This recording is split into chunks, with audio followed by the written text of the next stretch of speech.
Ako zatreba, ja ću da kupim. Tu je nikakav problem. Znači, ovo je standardan nalaz za praćenje kvaliteta. Znači, imate sondu ili, što kaže po naški, data lođer, znači memorijska jedinica i merenje. Znači, merenje rastvorenog kiselnika koji pokazuje živost vode. Merenje pH, znači, generalno treba da je bazno, znači iznad 7 da je pH. I merenje konduktivnosti koje nam ukazuje koliko je zaprljena mehanički, znači prašinom, česticama i svega toga. Znači, to je ono što se meri i to su takozvani fizički i hemijski parametri. Ono što je novina, to je ovo. Znači, sa strane ga slikajte. Znači, to je pasivni uzorkivač. Znači, ajde kažemo da pojeftinimo, koristili smo špriceve, mislim.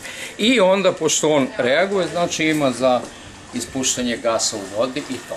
On stoji mesec dana i na osnovu toga merimo pesticide, volatil organic compound, znači opasne organske komponente, ukupni kiseonik, organsko zagađivanje, nutrijente i mi smo, iako znamo da metali nisu problem na paliću, stavili smo da radimo i metali.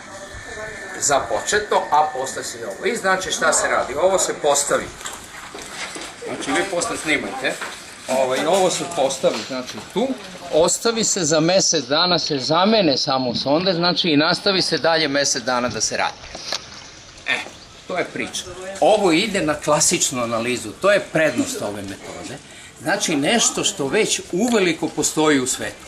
Gasna i tečna hromatografija. Ja pretpostavljam da u Subotici ima ljudi koji znaju ovo i ono, tako da ako se ovo pokaže dobrima, ja ne sumnjam, ali moramo da dokažem, onda lokalno, znači može da preuzme sve. Znači nema sada zavisiti, jurnjati i tako dalje, a što je jako bitno, povećava se količina informacija koju dobijemo sa aspekta kvaliteta vode. Znači, da li je došlo do nekog impulsnog zagađevanja, totalnog zagađevanja, promena, varijacija, svega toga da ne pričam što se prati ovde godina. Šta je prednost palića? Što godinama ima sistematsko praćenje, znači možemo da poredimo i da kažemo, slušajte gospodine, ovo ne valja ništa ili ovo dobro u tom i tom domenu, ovo izabrati i nastaviti dalje bez neke velike buke, velikih troškova, jurnjave, angažovanja i svega ostalo. I s te strane, evo na kraju da kažem da se zahvalim i Palić, Ludoš i tako dalje koji su izašli u susret i omogućili ovo.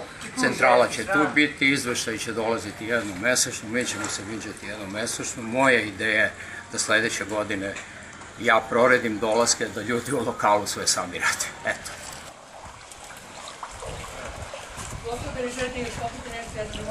Ja mislim da ne da neće odavde da idete, nego stvar.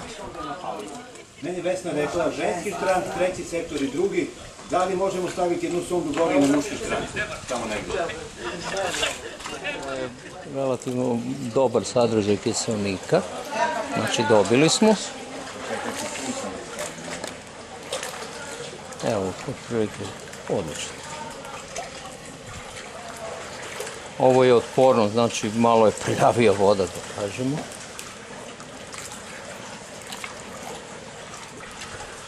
No, 12 mg. Evo vidite. Znači pH 9,57, znači ono što smo rekli da treba bazno. 936,3 mikrosiemensa, znači nije toliko. I sada negde oko 8,1 je. Ovo temperatura je 23, što je